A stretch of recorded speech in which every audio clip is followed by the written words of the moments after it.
So let me consider one more example, G4.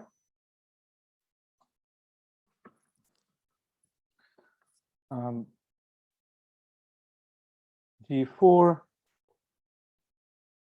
x1 to x4 will be given by, okay, so the initial diagrams are, say, so there are 4 points here, x1, x2, x3, and x4. And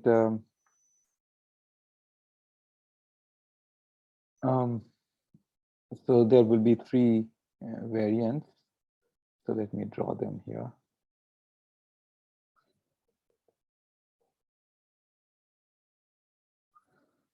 X1, x2, 3, 4,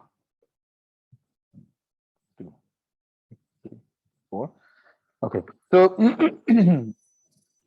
now you see in this theory, you had taken the primitive diagrams to be of this sort. This is just one type of interactions. You could add more interactions, but if you stick to this interaction, that means that there is no 4-point primitive vertex. This is a 3-point primitive vertex. There is no 4-point primitive vertex.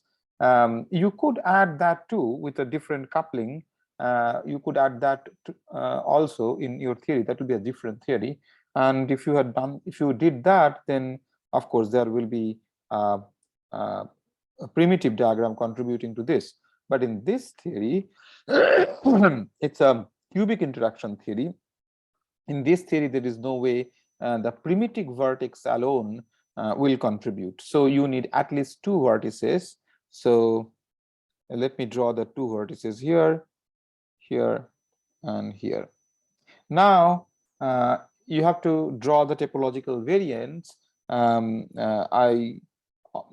I know the answer will be there will be three classes, but now then let me argue. So starting from x1, just like before I did that, starting from x1, it should, if it goes to any of the external lines, it will be a disconnected diagram, because if it goes to another external line, then from either of these two you cannot draw another line. That is not a possibility. So that part will become a disconnected piece. So a external point must be connected to a vertex.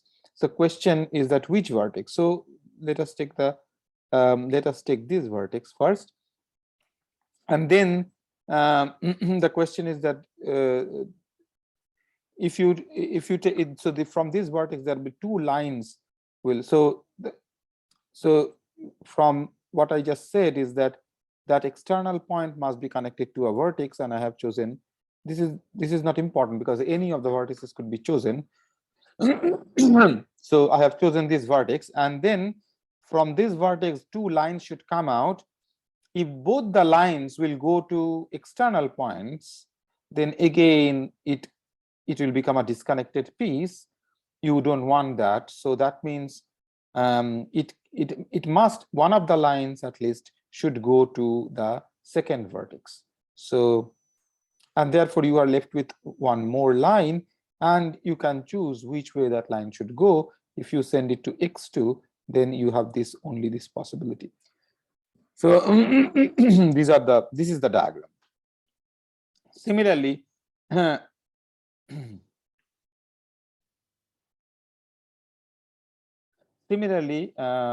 you can up to this point, it's the same argument. The question is that the third line, where will it go? It had gone to x2 earlier in earlier scenario. Then in this scenario, it will go to x3, and you have this choice left. And since it's a topological diagram, you can continuously deform it to this form, which looks more civilized in a sense, this is same as this. Okay, and the third variation is basically where will this third line go? If it goes here, it can go here, or it can go here. These are the 3 possibilities. So I have drawn 2, and the last one is this one. And then you have These are the three possibilities, and of course there will be more diagrams and so on. Okay, I'll not write down the Feynman expressions, but let me now go into the let me now make a series of remarks basically to finish the discussion of the complete discussion of showing the equivalence between worldline theory and QFT. So that is how I'm going to do through making certain remarks instead of doing a lot of rigorous arguments. This is the easy way.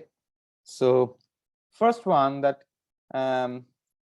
so we already noticed that for each Gn there are infinite number of inequivalent, topologically inequivalent contributions, diagrams at different, and there are different orders of lambda. For example, these diagrams are at lambda square, and higher order diagrams will have higher powers in lambda. Here it is lambda to the power 0, it is lambda square, and there will be higher powers of lambda contribution. Here it is linear in lambda, it is cubic in lambda, and you can have more higher powers in lambda contributions. So first remark is that Gn receives contributions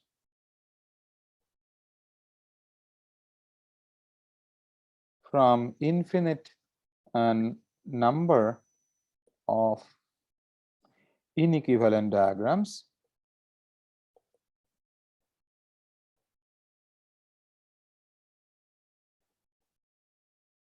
at different orders in lambda. Next comment is that the diagrams that we have so far drawn are all connected.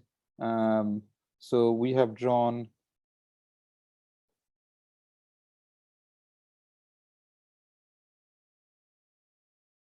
only connected diagrams. Using these connected diagrams, all possible disconnected diagrams can be drawn. So using these, all possible disconnected diagrams can be drawn just by multiplying them. Those will be independent processes. Number 3,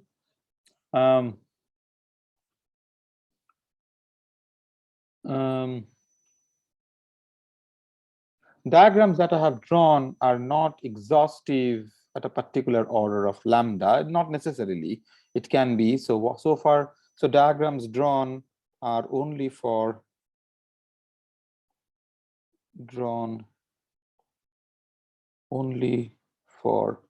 demonstration purpose, not necessarily exhaustive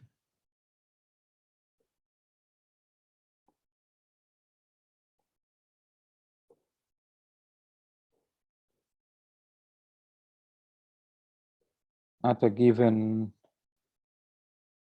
order in lambda. So all I am trying to say is that I haven't addressed that issue, that at a particular order in lambda, how many diagrams are appearing. So I haven't discussed that. I have just demonstrated how the diagrams are appearing, and that the fact that it's a well-defined topological classification, well-defined problem, and there exists expressions unambiguously which can be written in an unambiguous manner.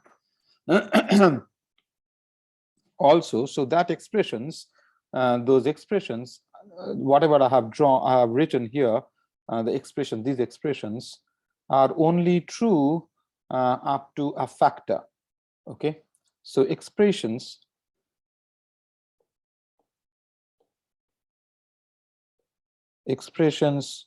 given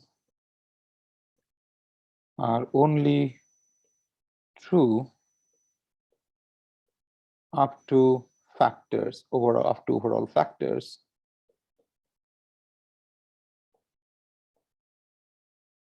up to certain overall factors.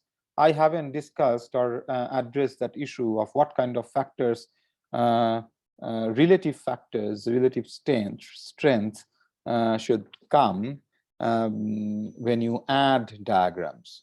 Okay, so this diagram is proportional to this diagram is proportional to this, and so on. But there can be, so there can be some overall factors in each diagram, and then there can be there can be relative factors between this diagram and this diagram. Those also I haven't addressed, right? So as this equality I haven't made as a quantitatively, well, at least at the level of mathematical expressions, even at the level of mathematical expressions, I haven't fully defined G2 or G3 or any of these GNs.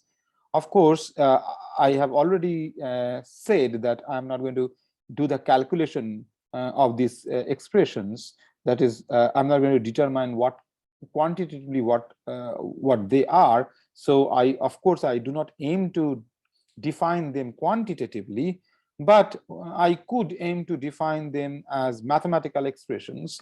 Even that I did not do because of those overall factors and relative factors. Okay, overall factors in each diagram and relative factors between different diagrams. Okay, now if I had done that, then I would be defining Gn completely completely in terms of the mathematical expressions. Okay, I mean, I have given a systematics of defining Gn completely in terms of topological variations, in terms of diagrams. That I have already done. Whatever I have said defines that problem completely. But because of these relative factors, I haven't defined GNs at the level of mathematical expressions. So these are the shortcomings that I have at the moment.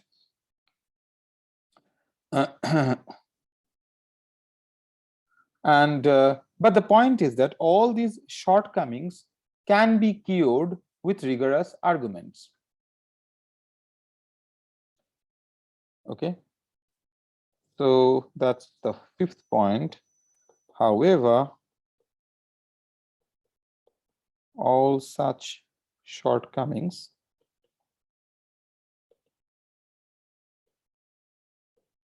can be cured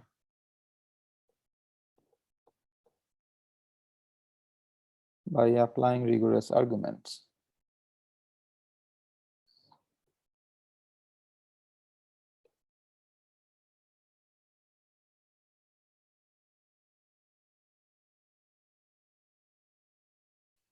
Okay. So what was the main point so far then? The main point so far, let me write that. The main point of discussion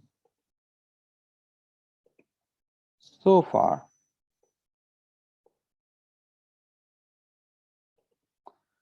is that there are only two main ingredients that go into obtaining the final Feynman expressions.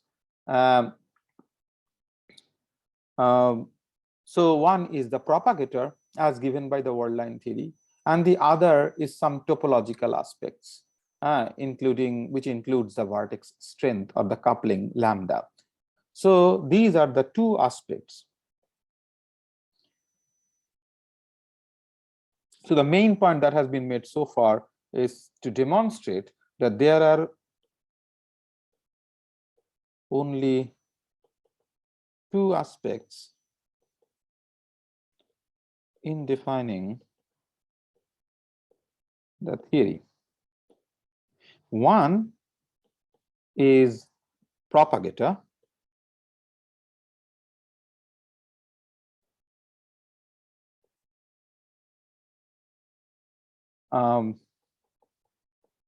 which is given by worldline path integral, and the rest are topological aspects.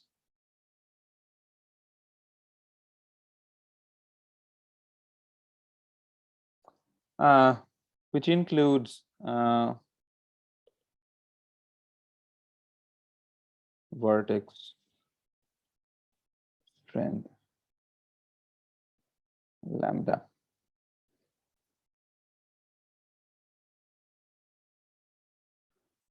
Right? These topological aspects, and of course, as I said, there can be rigorous arguments to fix all these other shortcomings like relative and overall factors. And so that means the entire theory, the theory of interacting particles is given by, so the entire theory is given by worldline path integral, which carries a parameter called mass plus the primitive vertices lambda 3, or you can add more interactions, whatever you lambda 4,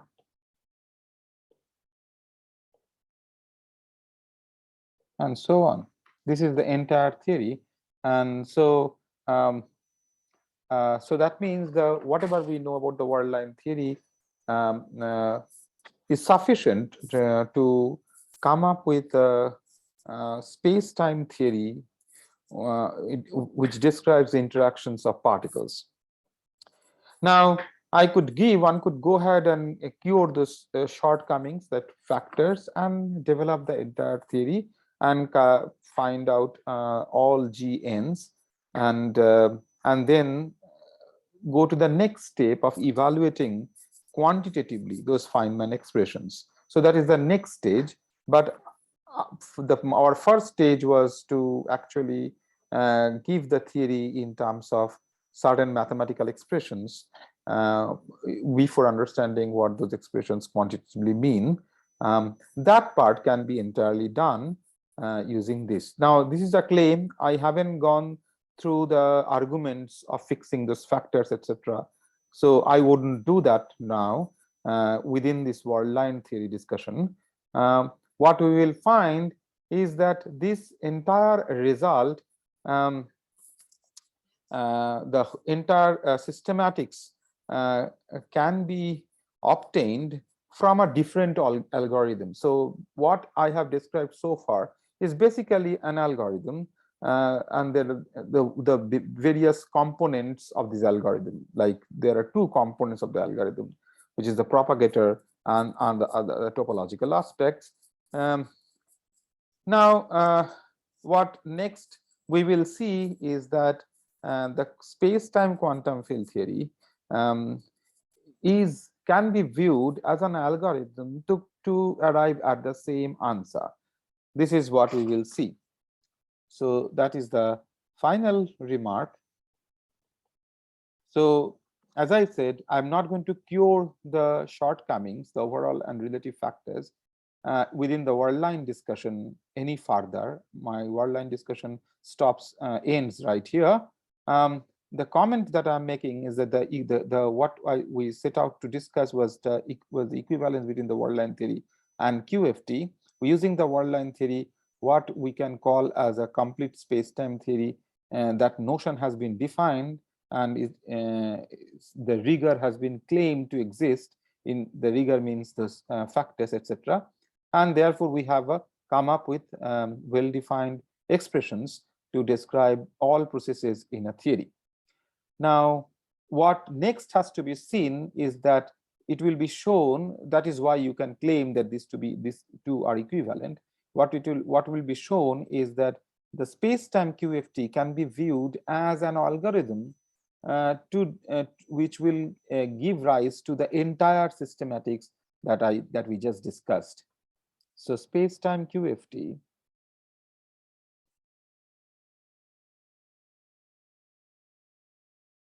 will be,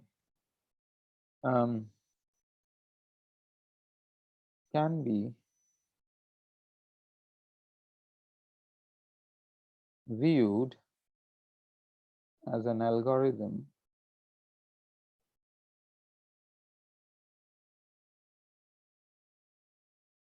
that gives rise. Okay, here when I say algorithm is actually a different type of theoretical arguments that gives rise to the same systematics of describing a theory in terms of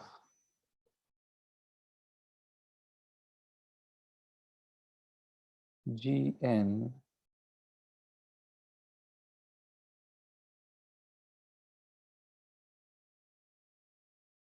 given by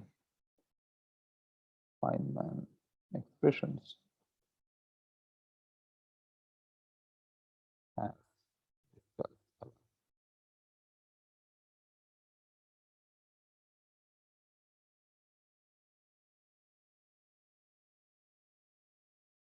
as discussed above using worldline theory.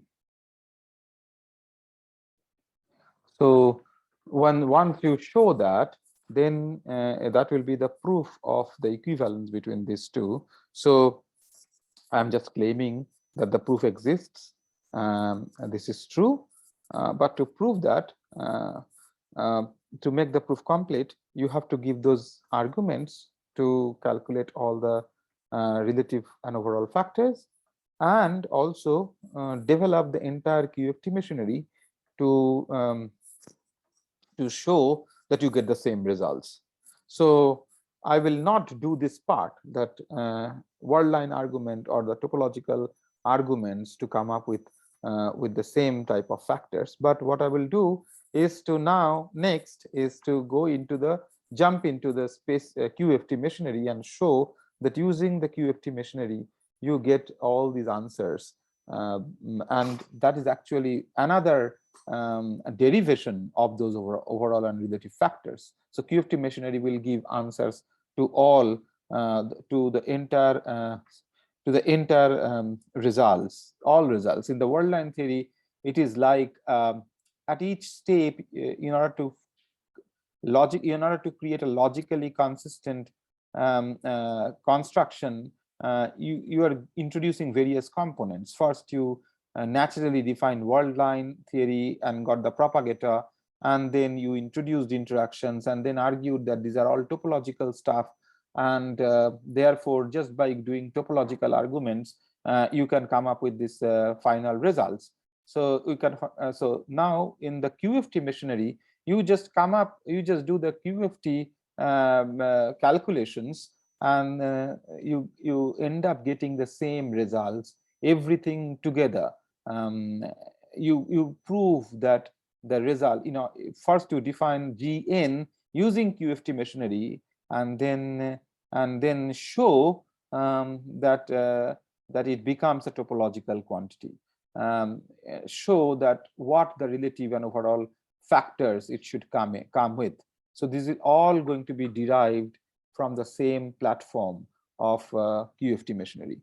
So that is what we will do next.